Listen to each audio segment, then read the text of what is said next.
Go beyond market headlines to understand the reasons for the day's movers and shakers. And get your portfolio ready for tomorrow.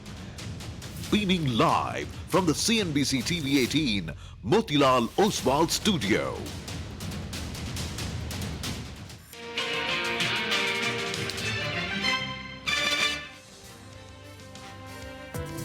Nikkei 2 trading with gains of 1.25%. The committee obviously will look at the best practices for other regulators in the world as well. There's one more level, which is 24,457.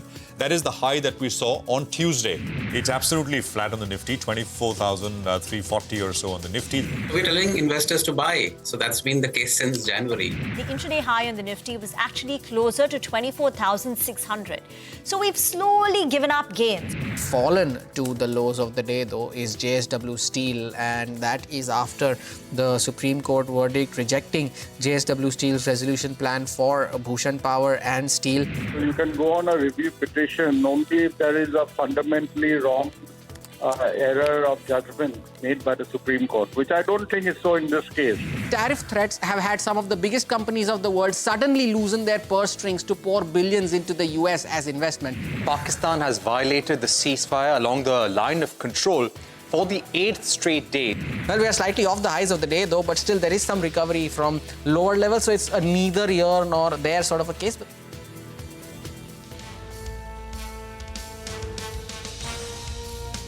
Well, the markets, of course, got nothing on them. It's been a roller coaster ride. I mean, 200 points higher, down in the negative, back up about 50 points, down 40. So, depends on which half hour you're looking at, because it's been so many phases. This is Closing Bell. We're coming to you from the CNBC-TV18 Motilal Oswal studios.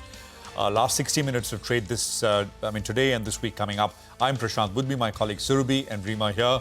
And Nigel is joining us from the newsroom floor. And Nigel is the man with all the news for today. He's the blockbuster man of the day.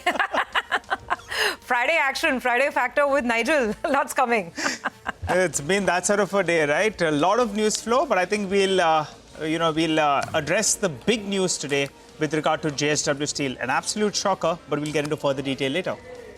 Absolutely, and it is a shocker. I mean, it was not even on the radar. I mean, obviously there was some case going on, but who would have thought that, the Supreme Court comes in and essentially nullifies this entire transaction. It all goes back to zero and years old.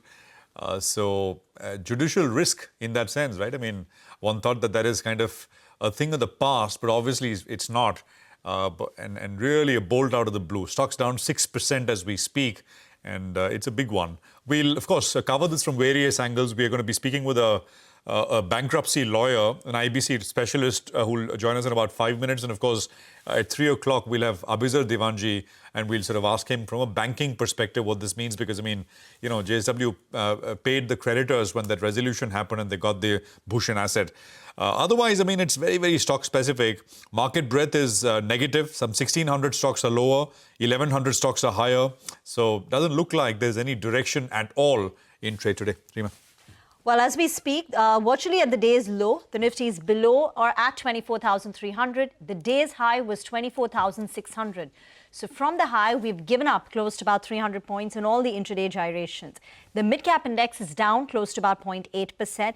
The advanced decline ratio, 2 stocks advancing for 3 in the red. In terms of individual stocks, it's JSW Steel, which has taken the hardest knock, 6% down.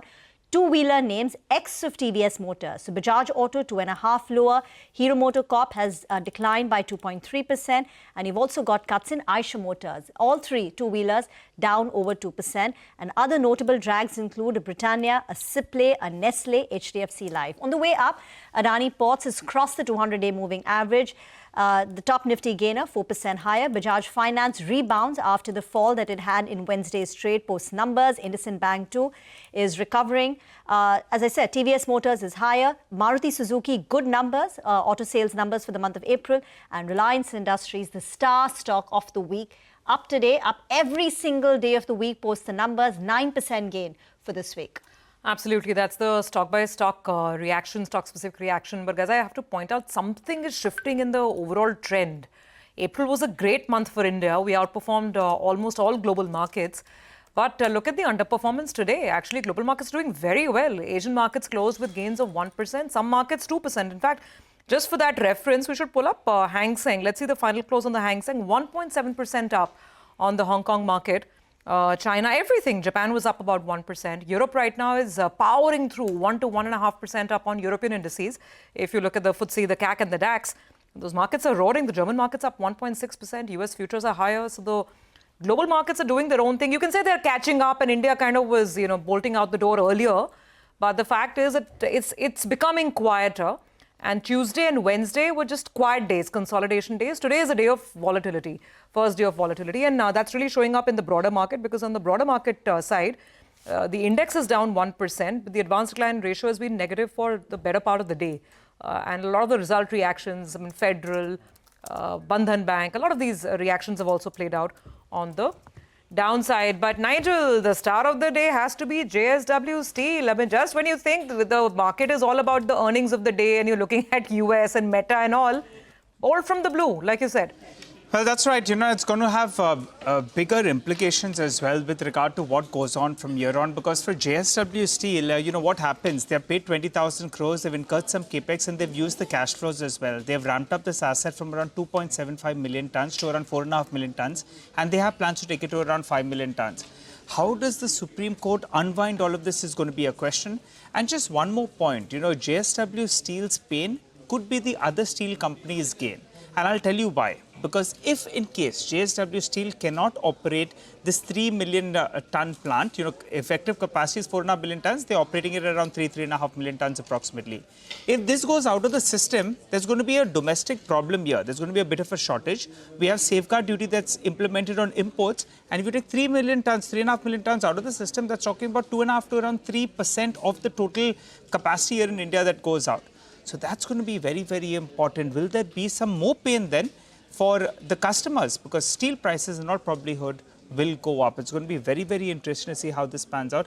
I'll want to know whether or not JSW Steel has to stop operating the unit from today or tomorrow, because that will have bigger ramifications for the industry on the whole. Let's see how this goes. Okay, no, absolutely. And, discussions coming up. Mitesh is with us. Mitesh, what does one do in terms of trades? Yeah.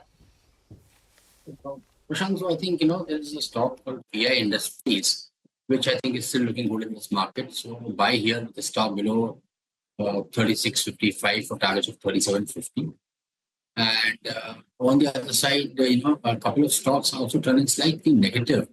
So I'll have sell on Titagarh Wagons, keep the stop at about level of 760 for a target of around 705. And on the index, I maintain the range-bound view, despite the fact that today morning we had moved up beyond the upper end of the range. We're back there. I think the hourly indicators still look very tired. So I think I still believe that there will be consolidation going on, and 24,500, 24,000 broadly remains the range. Okay, got that. So a couple of trades coming through and range kind of markets. Mitesh, we'll come back to you with more. We have PV Shiju joining us, managing partner at India Law LLP. Shiju, good afternoon. Good to have you with us here.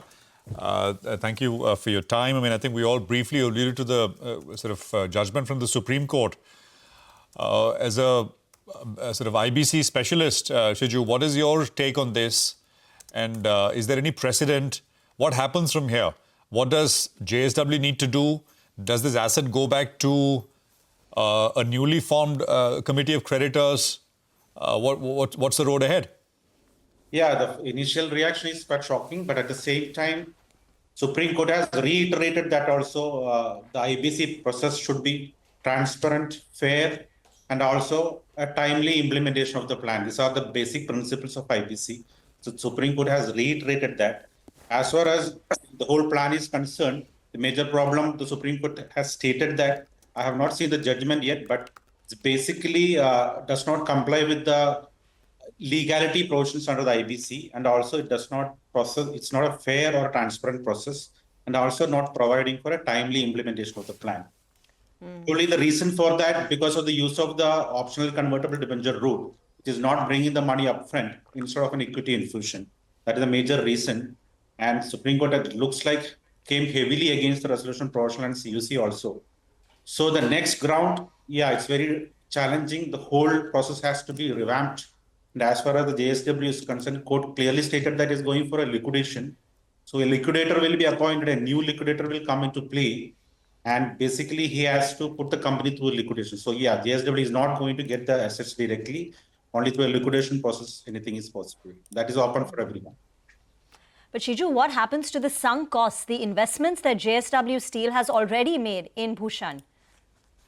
Basically, I came to know that some sort of statement made by the lawyer earlier regarding how the money will be gone back or will be distributed back. So there was a statement in the court, but that's what I heard, saying that if the plan failed, how the money will be paid back.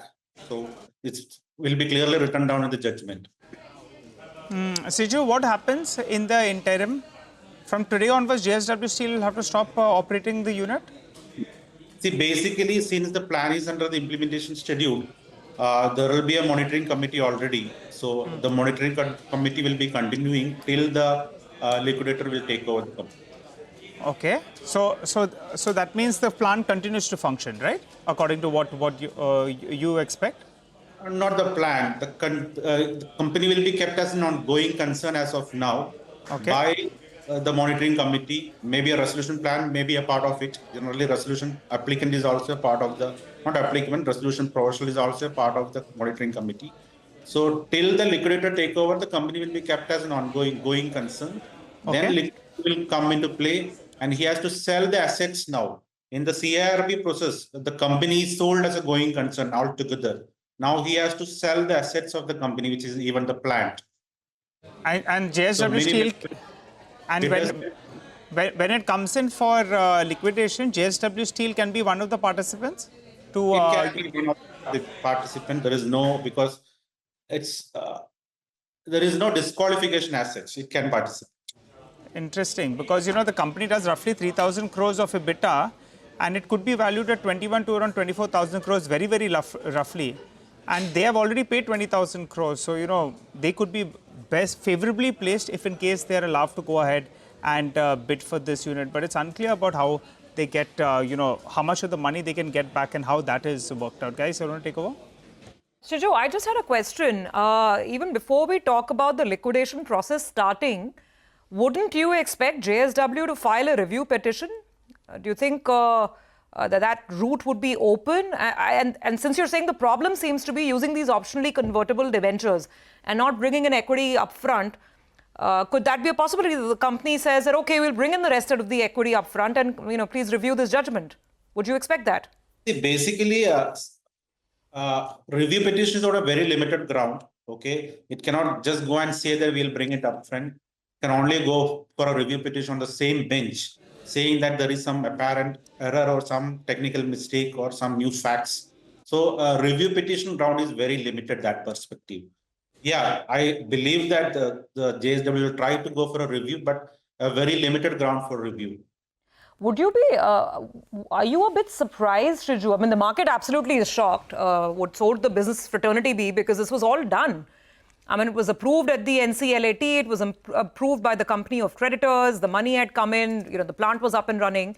And for this judgment to be coming today, I'm not too sure if this was the court taking some sort of suo motu cognizance, or, I mean, just walk us through how you think this has come about today, because this will make any other ongoing resolution processes perhaps a bit in question as well. See, as an IBC lawyer, I've been in the IBC since its inception. First, when it came, because JSW takeover of Bhushan Steel, highly contested and very successful resolution process, a success story for IBC, which we desperately needed. So yeah, the first stage came as a shock to me, even though I know the implementation was delayed. There were a lot of ED issues in between, so it was not completely a smooth road. There was ED attached the property. There was some discussion. There was some issues regarding detachment of the property. Then High Court has to intervene.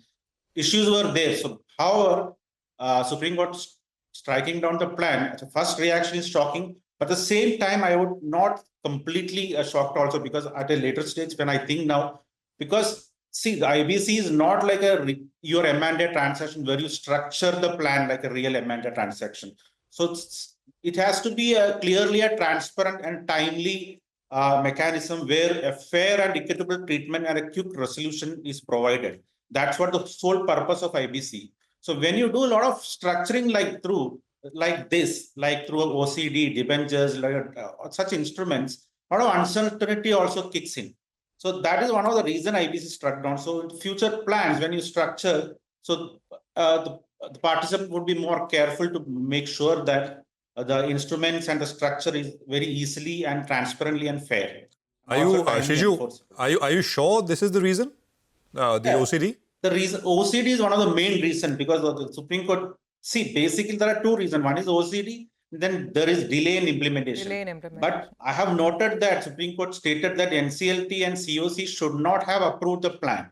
Such course arises only if the plan itself is per se contrary to the legal provisions. A lot of the resolutions which are underway, are these instruments involved in other ongoing sort of resolutions? Is it a much used route? Yes, it is a frequent problem we always see because there is a tendency to structure and defer the payment through other instruments. So even when we raise certain objection to that as a lawyers and all, but IBC per se does not prohibit that.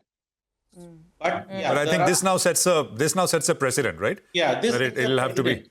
So when you use a structure like this, you should be able to clearly justify why it is used. It should not be only for the purpose of deferring the payment. And you don't see too much of a case of a review petition like you're saying. You don't think that there is a case for it? I really doubt. I'm very skeptical. I would not say there is no, but I'm skeptical, that's all. Okay. We spoke to HP Ranina on this, and he said that you can go to a review petition. I mean, they can go with new facts, and the new fact is that they will now, implement this via the equity route only.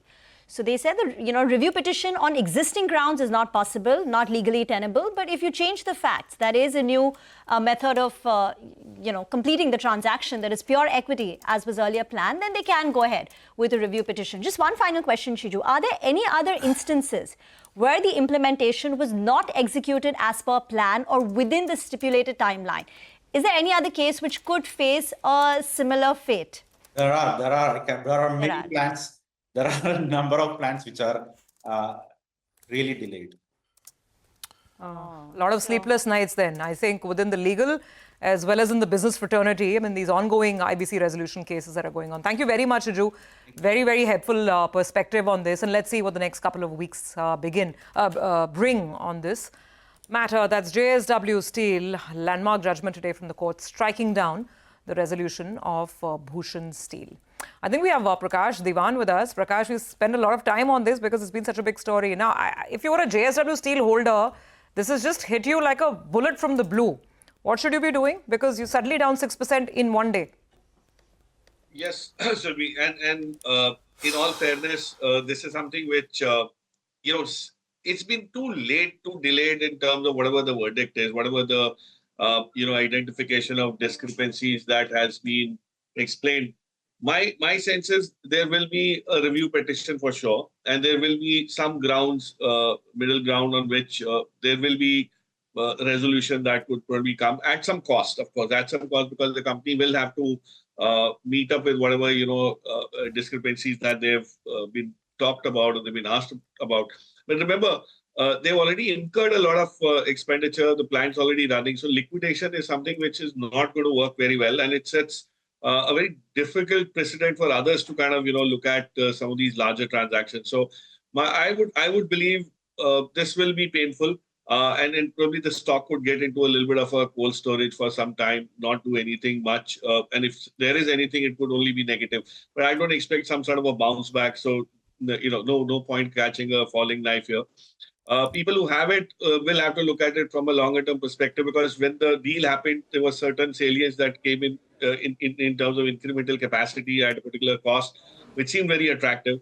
But given what's come out, it'll probably be neutralized or undone. So that is where the stock would probably move back to in that sense. Prakash, just to stick on this point itself, would you be a little clever and maybe try to play another steel maker saying that, hey, JSW Steel is going to be in trouble.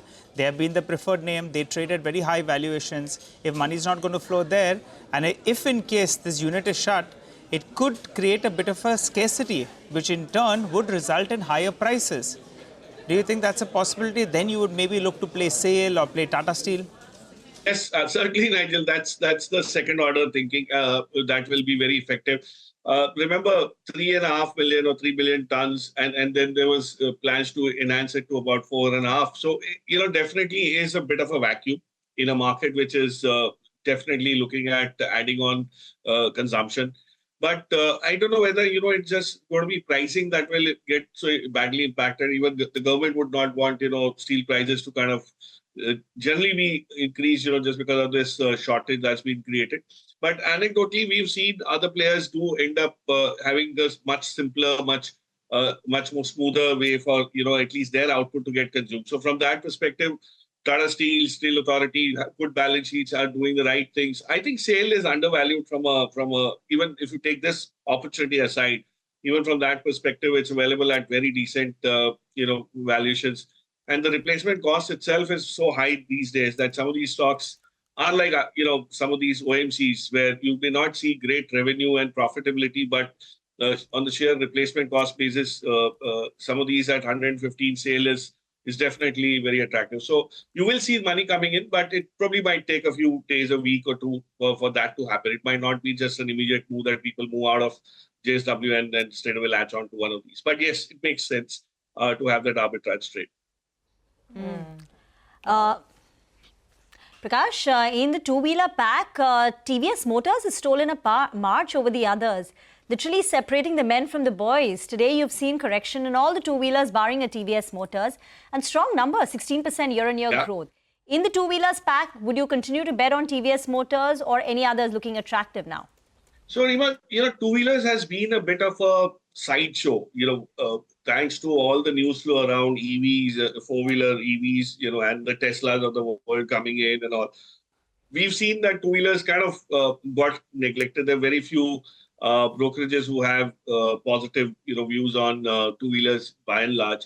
And all of them are going through their fair share of struggle. You have an iShares which is not finding too much of traction in terms of some of the newer launches which was expected. Bajaj has its own issues with the CNG still to kind of get established. Exports have done a couple of flashes, but it's not something very consistent given the global scenario. And Hero, of course, has just been sideways in terms of whatever they've done. TVS, to the contrary, stands at a very good mix of the executive class, the entry-level bikes, the scooters, and of course, a significant share in the EV market, which has been growing very steadfastly, and they have very decent margins there.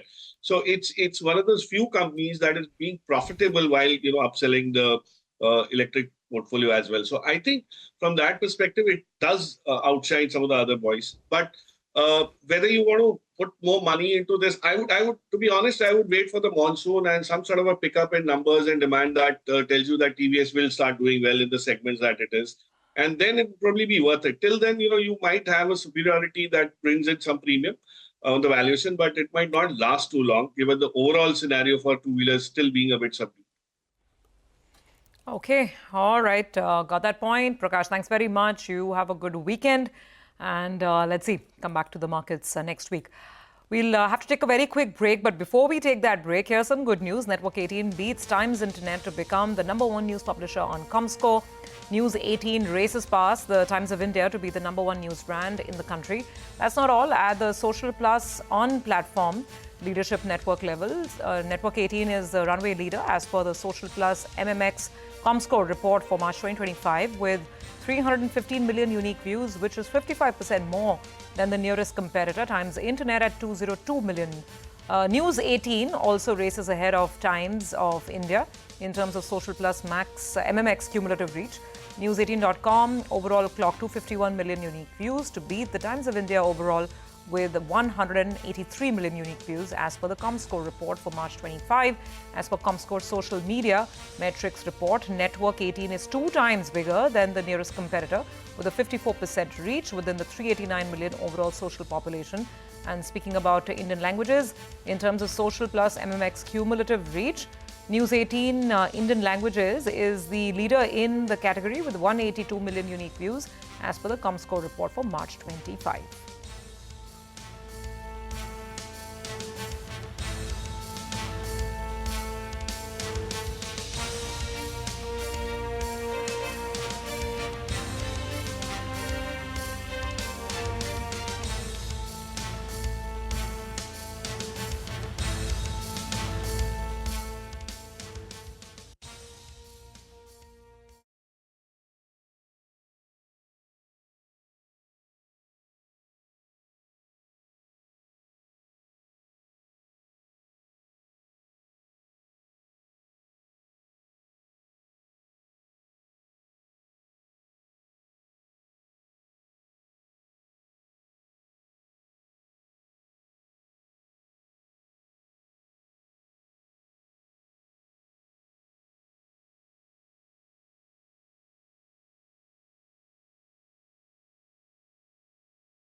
Okay, welcome back. Well, we've got the market, which of course is not doing very much. It is doing a little bit, but not too much. Down, I think down, this is the third or the fourth move. You can just look at what's happened. Surge, sell-off, surge, and sell-off, and surge again. So, you know, lots of moves up and down on the index. Jigar Mistry is with us, co-founder, Buoyant Capital. Jigar, good afternoon. Good to have you with us here. You know, Nigel and I were earlier talking about how metals and cement was your area back in the analyst days, Jigar. So, Don, the analyst, had for a bit. We just had this discussion with JSW. Any thoughts on the situation now that JSW finds itself and implications? Hi, Prashant. Thank you as always for inviting me to the show. I think it's quite a stock-specific situation, right? So it's not so much as an industry-related question as much as it relates to JSW. And I think all the legal luminaries that you have called on the show essentially point to the fact that there has to be some sort of a petition given how much money has already gone into this. And eventually, if it's a case of business rather than just a letter of the law, then I think they might be keen to look at it. In between, when by the time this happens, you will have some sort of situation. And remember, see, with metals or cement, it's always the marginal quantity, right? It's never the total demand supply. And in the situation that some amount of steel is taken off the block, you will see a situation which will make it an even starker business call rather than sort of the letter of the law. So my sense is that you would see some sort of a resolution come through. What shape and forms it takes in the courts is a little difficult to predict given how long this review has taken the time to come. But steel per se is nevertheless interesting. So the last time I was on the show, we did sort of discuss about commodities, and those businesses make a lot of sense because if the dollar is depreciating, everything is denominated in dollars, and steel is one cycle where you don't really see a lot of China flooding on an incremental basis. So if this gets resolved, then obviously steel does make for an interesting play. Hi, good morning, good afternoon, and thank you very much for joining in. Lots of earnings reactions visible on the screen. You've got Indus Stars down nearly 7%. Eternal is holding up despite the big losses in quick commerce. Perhaps the street likes that they are being aggressive to protect their turf. You've got Nugent Software up 3.5%, come off from the highs, but that's up after the recent correction.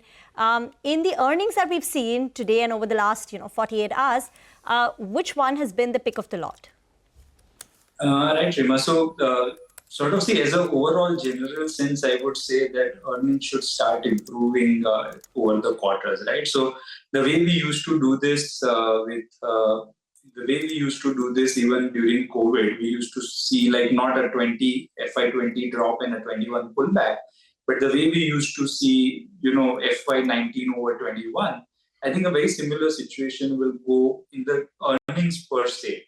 So you will have the April to June quarter last year take a beating because of general elections, and since then you have seen successive quarters really going down. That base effect will now start coming into play. So stock specific, obviously Indus was not really a great set of numbers. Zomato is not so much, or Eternal is not really so much question about the cash flow versus sort of the plan that they plan to execute. And given where competition is, on one hand, you have sort of Reliance come through and challenge things. On the other hand, you're having questionable Zepto financials and people weighing that in the process. But my sense is that overall earnings should start improving just basis, the base effect and other than anything else. And given the correction, at least we have seen in a large part of the broader market, few businesses which are even okay-ish result will not really see a large downside. Okay. That's the sense. Jigar, hi. Good to have you on. So what are you liking in the market right now? Where do you see some earnings momentum? I mean, the tariff news aside, I think the other watch point is earnings. And where do you see that? Right, Survi. So I think, you will see this play out in one sector that we are very keen on, and I'm sure Nigel will want to chip in here, because cement looks like a sector where, you have seen, I remember this time, 2004 to 2008, riding on a very high capacity utilization, the sector's EBITDA per ton overall moved up almost 2x. Since then, since 2008, there have been a lot of capacities that came through, and because of which, and sluggish demand, you saw EBITDA per ton across the industry quite flatline. Now what might actually end up happening is that the industry has gotten consolidated. Two large players have consolidated it. And there might come a time where sort of they start taking price increases seriously in a way where you cover up for inflation and more in the EBITDA per ton. The way to play this thus far has been buying all the acquiree companies, right? So you've seen multiple sort of deal-related upsides on them. But the way to play them going forward could very well be the larger names, because that's where the impact will be quite meaningful. Like, Ultratech saving sort of 300-400 rupees on costs is thousands of crores in EBITDA incrementally, right? So that is essentially the way what we like in the current scheme of things. Okay, all right. Fair enough. VMart, by the way, numbers at the bottom of the screen, and look at the earnings, 18.5 odd crores compared to a loss of about 39 odd crores. This is what is coming through. Stock spiking as we speak. I think last quarter as well, the numbers were pretty solid, pretty strong after a few years of absolutely lackluster growth that VMart has seen as a tier 2, tier 3. Actually more a tier 3 city sort of operator, retail stores. But now, of course, it is jumping. So 17% growth on top line, and of course at the bottom line it's swung into a profit as compared to a loss same time last year. Jigar, just come in on anything you like in the auto ancillary space. Many stocks here have taken a knock. And the thing with auto ancillaries is not just sort of serving auto markets. So many of these auto ancillary firms now cite non-auto industries as big growth areas. We spoke to one in the morning, Sona BLW. What do you like, Jigar, here? Not a lot of things, Prashant, here, because incrementally you are accounting for the fact that many of them were supplying to either railways, or some parts of it, reasonable parts of it in some cases, were exports. Till the time this sort of export scenario with the tariff tantrums doesn't get resolved, one needs to look at where the earnings growth could come through. Secondly, even with regards to railways and related capex, I think the way in which things are shaping up both at the central and the state government level, Like we analyzed the state budgets of 16 states, and these are the ones where the freebie bill, for the lack of a better word, is now approaching the capex spends, which means the capex for many of these are going down almost 4-5% on a YOY basis. In that, and with sort of central government also taking a foot off the pedal, the complex of earnings could change away from this railway, defense, PSU to a lot more in consumption. And that's why you are seeing some of these results also play out fairly well, where this incremental money that's put in the hands needs sort of a way where either it gets invested or spent. And we think a better way to play this, given the extremely high valuations in many of these cases, would be the consumption plays rather than capex plays. Okay. All right, Jigar, we'll leave it on that note. Thank you very much for joining us. Good to have you on the show today and get that perspective. Let's just get back to the market. Not much has changed. The Nifty is absolutely flat. 23 points on this one. The mid-cap index continues to trail down almost 400 points at this juncture. However, I mean, on a day like today also, you have some interesting gainers. CRISIL had a weak quarter, but the stock's doing really well. Perhaps the market's moving on, looking out to the future in the commentary. 5% up on that stock. PNB Housing, after those block trades, has had a decent session today. On a day like today, Credit Access Grameen, 7% on that stock. So all kinds of names. And RailTel obviously was a bumper performance. RailTel has been up almost, in the morning it was up 9-10%. Now it's up about 6%. The quarter has been very good, 50% plus growth at the top line and at the EBITDA level as well. So some green pockets within the mid-cap basket. But for the time being, let's take a very quick break. We'll come back on the other side with some final trading calls coming in with our technical experts.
All right, welcome back. Just 3:05, 25 minutes to go for market closing. Mitesh Thakur is with us with what to buy or sell today for a reverse trade tomorrow. Mitesh, from the time that we spoke at 2:30, another reversal. What's ranged market basically, not really going anywhere in a forceful manner. What's your sense? I think, it will remain this way. I've been calling for a range, consolidation. Looking at just, look at the hourly to hourly charts, I think the indicators are slightly tired. So typically, I think this will lead into consolidation. And therefore, I think this movement might continue. On the stock side, STVT or Torrent Power, keep a stop at about 15.07 and look for a 14.70 kind of a target. While the stock, which I would still recommend, buying a BTS would be Reliance with a stop at about 14.08 for targets of 14.40. Okay, all right, got that. Thanks very much for that, Mitesh. You have a good second half of the day, a good weekend, and we'll see you again with the trade on Monday. Now, let's move on. Marico is expected to post quarterly results today. Manglam is here to tell us what to expect from the company. Manglam. Well, Marico has been doing well over the last 1 month or so. In fact, in the consumer space, it's been reporting better performance than all the other companies this time around. And the street expects that to continue itself, because the company in its fourth quarter update itself has said there will be stable demand trends amidst improving trajectory in rural.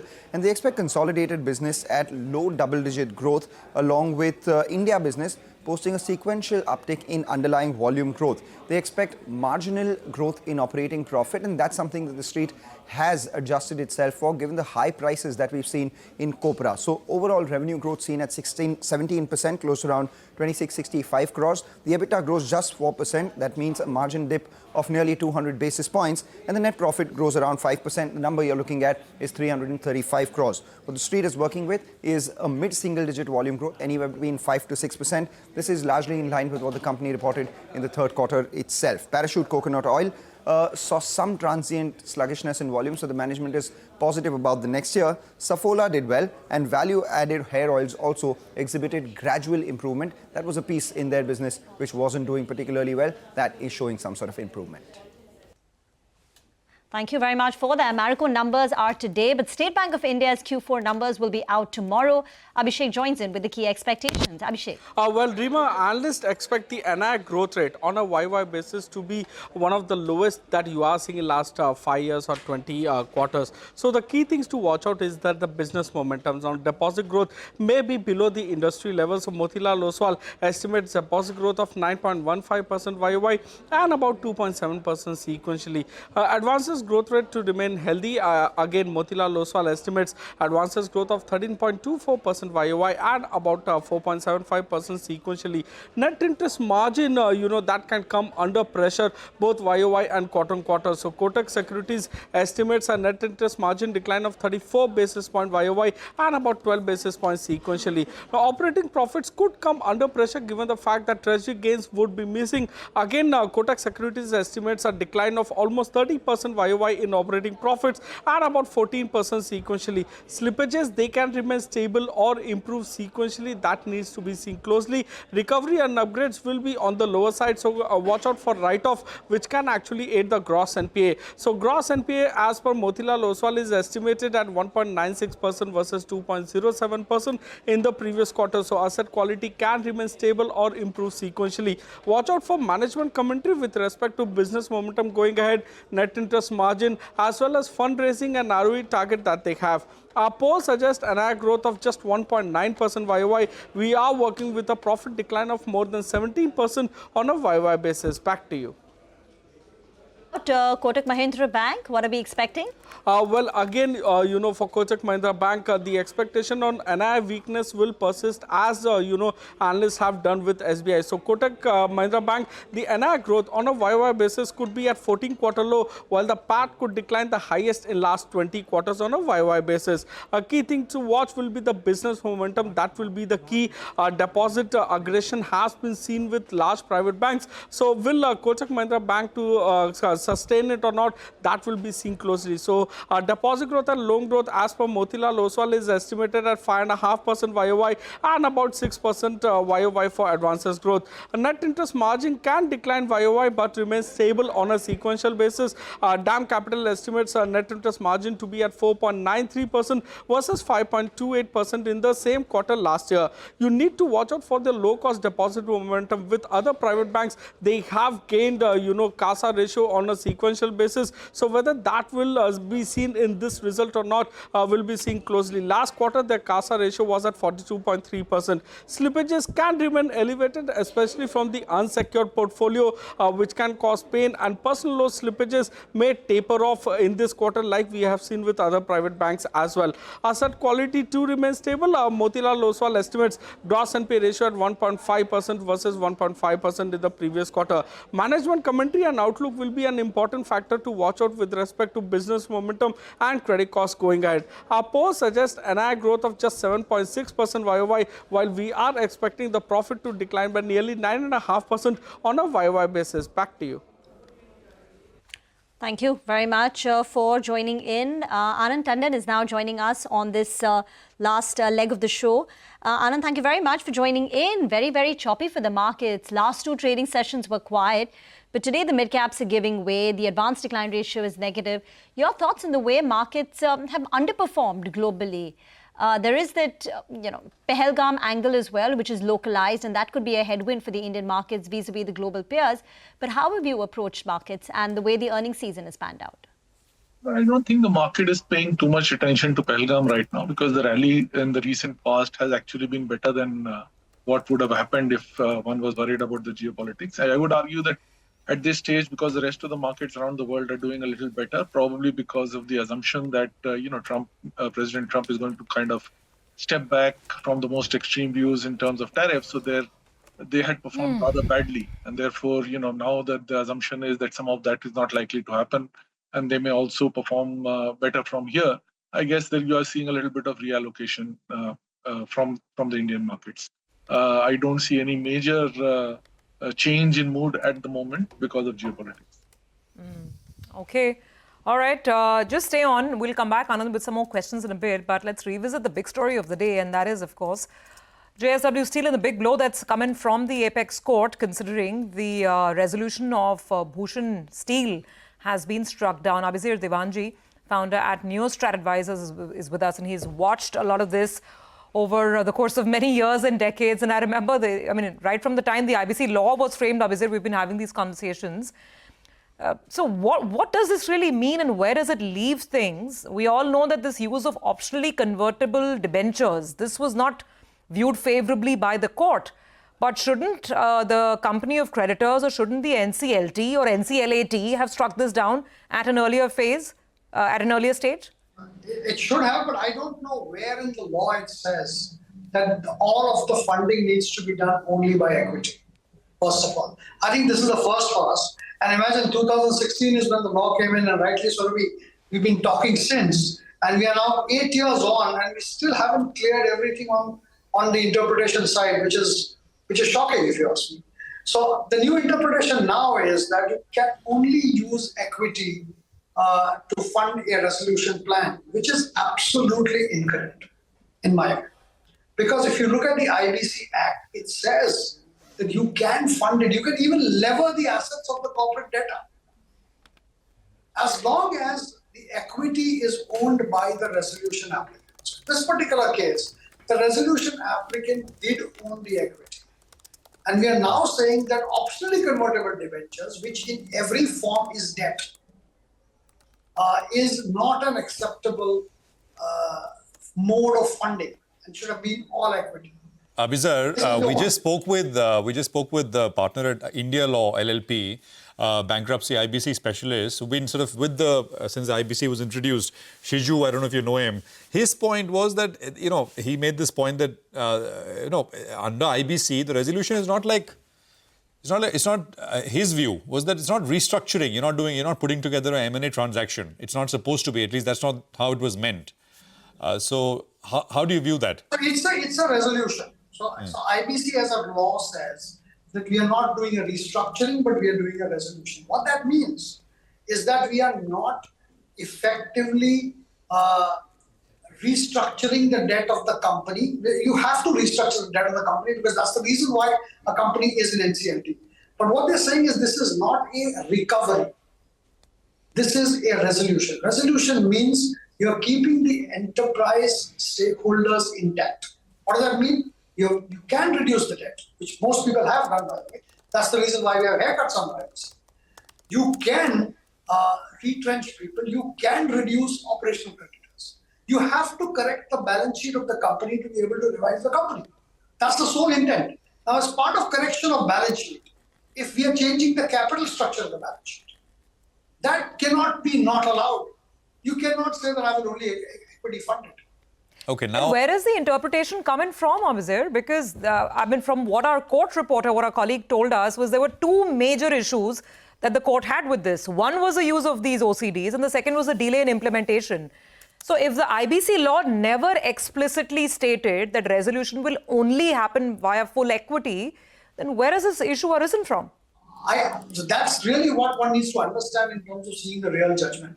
Because as far as IBC is concerned, there really is no restriction on cap structure. In fact, it actually says that you can lever the assets of the corporate debtor. What does that mean? That means that the corporate debtor, which is the company which is in NCLT, their assets can be levered to raise money.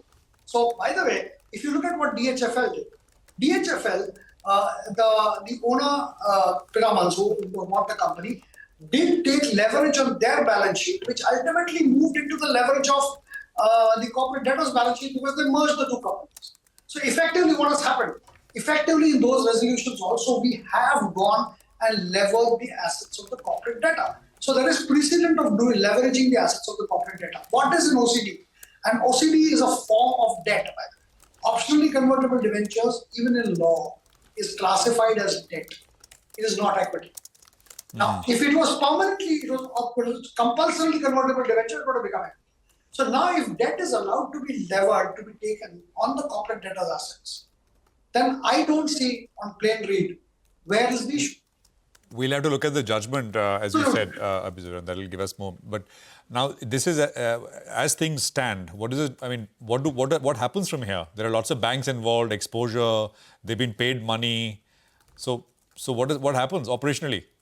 Another unprecedented thing, but I'll tell you the issues involved. One is that this company has been run by a monitoring committee and the resolution applicant, which is JSW in this case. They've been running the business. The business has turned profitable because steam turned through a cycle.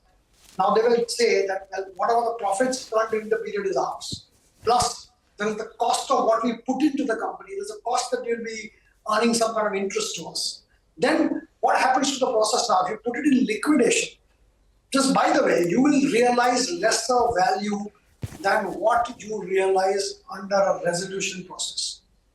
So that is not, it's going against the very tenet of IBC, which says maximization of value. Now, the other thing that the Supreme Court seems to have said is that the creditors have not exercised their commercial wisdom. While the Swiss Ribbons judgment says that the commercial wisdom of the creditors is their problem and something which the courts don't interfere on. Right. Abhijit, we have a table up on your point taken. You have a table up on which essentially highlights bank-wise recovery from the Bhushan asset. What do these banks have to do? Do they have to put this recovery amount in some separate account? I mean, how do they treat this with the judgment? So Indian Overseas Bank, for example, collected some 760 crores. That's the recovery. It's about 2% of the net worth. So that will have to be put in an escrow account for now, I guess, because till the resolution, what will happen is JSW will clearly go and appeal against the judgment for sure. It will also, if at all the judgment is not appealable, then they will fight for damages. And those damages will have to be met out of this. This particular consideration will have to be paid back, whatever they have actually paid. And a new process will have to be run wherein the assets will have to be liquidated now because the court has requested liquidation. Just a quick clarification, Abizar. So the IBC law is not prescriptive. You can structure the deal the way you want it, correctly? But in this case, isn't the issue that JSW Steel has not done what they had proposed to do? They proposed to fund it via equity. Instead, they have done it via equity plus OCD. Isn't that the crux of the issue in this case? No. So they would have specified in the resolution plan that they will do a combination of OCD and equity. Now, that is what the court seems to be saying, that this is something that the COC as well as the insolvency professional should have picked up and not allowed.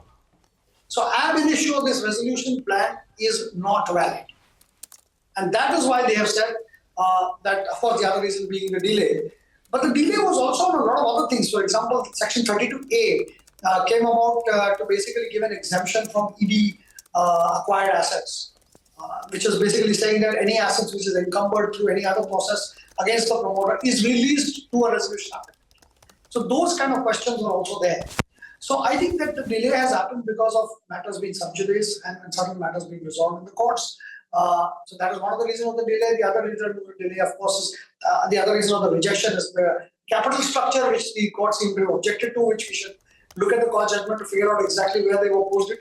But at the end of it, what seems to be a problem is unwinding these kind of transactions after such a long time is going to be a super nightmare to do. And if it is now put into liquidation, historically liquidation has earned only a fraction of what resolution has earned. So the banks will have to provide it maybe at some stage more to what they currently are recording in their books. What complication. Just when you think at least this one large asset was all done and dusted, simplified. By the way, I did check with our colleague Ashmit. I was very curious to know where this arose from. So the petitioner is an operational creditor, Kalyani Transco. So the operational petitioner moved this in the court. I'm assuming probably didn't get their entire dues. And then they moved the court on this. I hope this doesn't open Pandora's box of troubles where seemingly closed transactions are now open. Abhizir, come in on this. So, one more data point on the operational creditors. Overall, the operational creditors, from what I saw of the plan, have been proportionately paid better than the financial creditors. Oh, and then, even then, they're miffed. Wonder what's going on behind the scenes here. But thank you very much. Very complex, and we'll need more of your perspective perhaps in the days and weeks ahead as well, Abhizir. Thanks for taking this one. You have a good rest of your Friday. Thank you. We'll take a break on that note, come back with more market talk in just a bit.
Three minutes to go before we wrap up trade. It's been an exceedingly volatile one, but we end pretty much flat on the Nifty and the Sensex.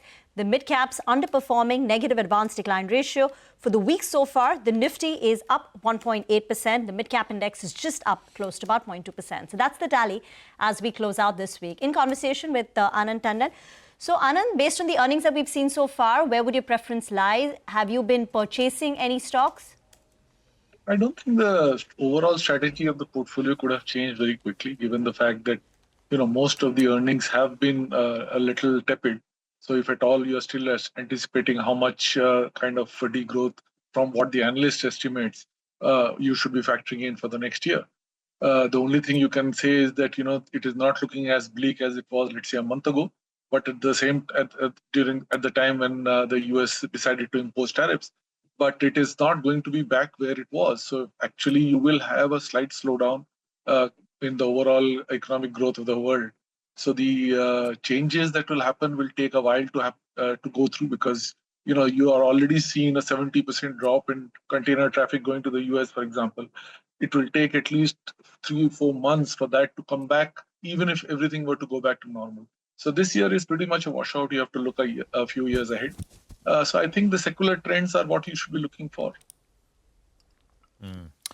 Had a few more questions, but out of time, Anand. So speak to you again soon. Thank you very much for joining us today with that quick one. Well, I think you got the market, which is ending absolutely flat, 20 points lower. And I think nothing very much as far as the overall market is concerned. 1,600 stocks lower, about 1,100 stocks higher. So market breadth was slightly negative. Nifty Bank ends, way off the highs. For the Nifty Bank, the high today was 55,700 almost. And we end about 650 points off the high of the day. Actually, similar is the case for the Nifty as well. The high today was 24,589, which means that the day's high for a brief period, we actually took out that 61.8% retracement of the full fall from the highs late last year to the April lows, and then, of course, sold off pretty dramatically. And I think the mid and small cap indices will come up, down about 1% on the mid cap index, and I think the small cap index ends about 0.17% lower. Well, we're going to take your leave on closing bell, but it's going to be an action-packed weekend. State Bank of India and Kotak Mahindra Bank release their Q4 numbers, and then always Global watched what happens with Trump tariffs. So those headlines will be awaited. Thank you for watching this show. Don't go anywhere. On the other side is our special editors roundtable.